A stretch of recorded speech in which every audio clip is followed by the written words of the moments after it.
You're sitting alone right now, maybe at home, maybe in a cafe surrounded by people you don't talk to, and everyone keeps asking the same question. Why don't you have more friends? Like something's wrong with you, like you're broken. But here's what psychology won't tell you. Your brain doesn't work the way theirs does. Not worse, just different. And the reason you have no friends isn't because you can't connect. It's because you can't fake it. There are 5 psychological patterns that explain this, and I guarantee you'll recognize yourself in at least 3 of them. Stay until 5, because it's the one everyone experiences but nobody talks about. And it explains why trying harder never worked. You see through people instantly, not as a skill you learned, as something your brain does automatically. The fake smile at the party, the person who agrees with everyone, the friend who's nice to your face but talks when you leave. You pick up on it in seconds. Research shows that as self-awareness increases, tolerance for inauthenticity drops dramatically. You don't avoid people because you hate them. You avoid them because your brain screams, "This isn't real," every time they perform. Most social circles are built on performance.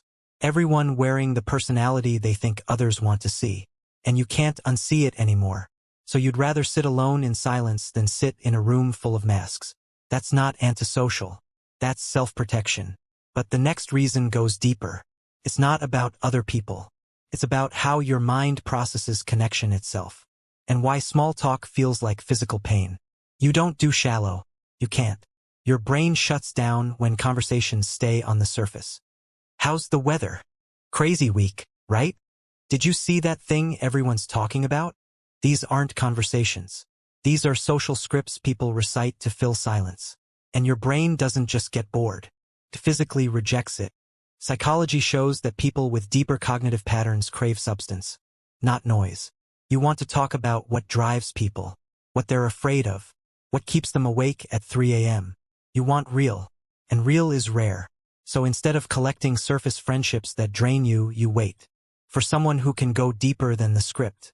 And if that person never shows up, you'd still rather be alone than pretend depth exists where it doesn't. Now this next one is something most people never admit. But it's the real reason social life feels exhausting even when you want connection. Every conversation costs you something. Not metaphorically, literally. Your nervous system processes social interaction differently. Psychology calls this high social sensitivity. While extroverts recharge around people, you lose power.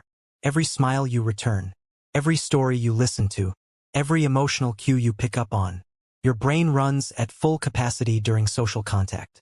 You don't just hear words. You read tone, body language, hidden meanings, unspoken tension. You're processing 5 layers while they're processing 1.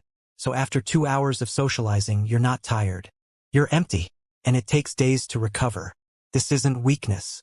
Your brain just works at a higher resolution, which means it burns more fuel. Repeat button loop. Reason number 4 explains why you don't chase friendships the way others do, and why that's actually a sign of psychological strength, not loneliness. You don't need people to feel whole. Most humans need external validation to function. They need friends to confirm they're likable. They need social proof to feel secure. They need constant interaction to avoid facing themselves. You don't. Psychology calls this low social dependency, and it's rare. You can sit with your own thoughts without spiraling. You can entertain yourself without needing an audience. You don't need someone else's approval to know your worth. This makes you seem distant, cold even, but it's not distance. It's independence. Your standards are so high that most people don't meet them, and instead of lowering the bar, you'd rather walk alone. That's not loneliness. That's integrity. And now the one I promised. The reason nobody admits but everyone who walks alone has experienced. This is the one that changed everything. Someone hurt you, not recently, years ago, maybe in childhood, maybe in your first real friendship, maybe the first time you trusted someone completely and they used it against you. Betrayal, neglect, being left behind by people you thought were permanent. Psychology shows that once the brain learns that people leave, it builds walls. Not to keep everyone out, to filter who gets in. You don't trust easily anymore because you learned the cost of trusting the wrong person. So now you watch longer. Test people before you believe them. Wait for proof instead of assuming good intentions. Psychologists call this a trust threshold. A higher bar people must clear before you let them in. Most people see this and think you're guarded, difficult, closed off. But you're not closed off. You're careful. And there's a difference. So if you have few friends or none at all, here's what you need to hear. You're not broken. You're not antisocial. You're not failing at being human. Your brain is wired for depth, not quantity. For truth, not performance. For real connection, not shallow scripts. The people with the fewest friends often have the richest inner worlds, the sharpest intuition, the deepest self-awareness. You see what others miss. You feel what others ignore. And you refuse to pretend that surface connections are enough. That's not loneliness. That's integrity. So the question isn't, why don't you have friends?